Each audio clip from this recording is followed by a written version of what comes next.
going to talk about how to practice Chaturanga Dandasana, which is a sequence of poses that is performed in yoga a lot. And the reason why I want to go through this with you is because I see it performed really poorly, and we do it so often in a flow yoga class that it's easy to injure yourself if you're doing it incorrectly over and over and over again.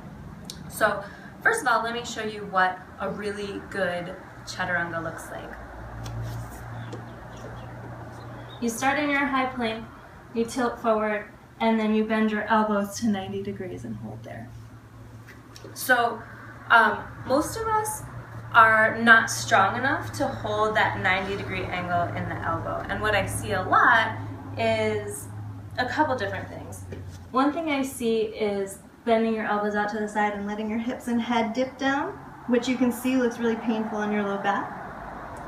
Another thing I see is this kind of face dive towards the floor, and then people hitting the deck. So both of those things are indicative that your shoulders are not quite strong enough to hold you there, and there's a lot of things that you can do to strengthen your shoulders so that you get that optimal 90-degree bend.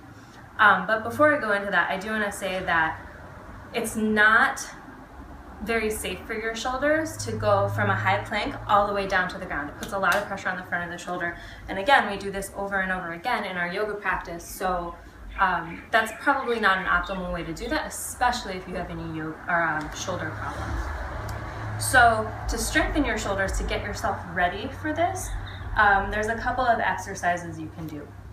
The first thing is really basic, and this is something, actually all of this is stuff that I learned from Jenny Lee Toner. She has a great book called The Perfect Chaturanga. I definitely recommend you check it out. But the first thing you can do to strengthen the sides of your rib cage, which is a part of the body that you need to be strong to hold that Chaturanga Dandasana, is just take your elbow or your arm out 90 degrees in the elbow, and with the other hand push on the elbow joint, and then push your elbow back into your hand. And you'll feel the side of your rib cage start to engage, and hold that for like 10 seconds or so, and then release. And then hold it for another 10 seconds and release. And you can do this on both sides. And you'll start to feel the work in the outside of your rib cage when you do that. So that's the first thing that you can do. The second thing is something that I call turbo dog, and many of my students are going to roll their eyes at this because they hate it when I bring it into class. But turbo dog is a very strong version of downward facing dog.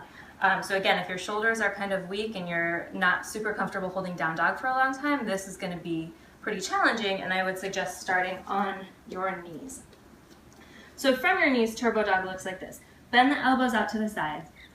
Hug your elbows in towards your midline so the elbows line up with your shoulders, and just hold there.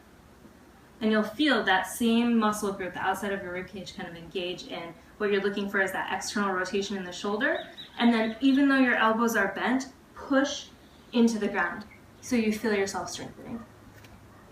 What that looks like from downward facing dog, which is a little bit more challenging, and you can just bend your knees to take your legs out of it for now, is elbows out to the side, hug your elbows in towards your midline, and then hold. And keep pushing into the floor so your hips go up and back, but your elbows stay and hover about an inch or two off the ground. And what that does is give you a little bit more range of motion while you're engaging those muscles. So we're looking for strength in the whole range of motion through your shoulders.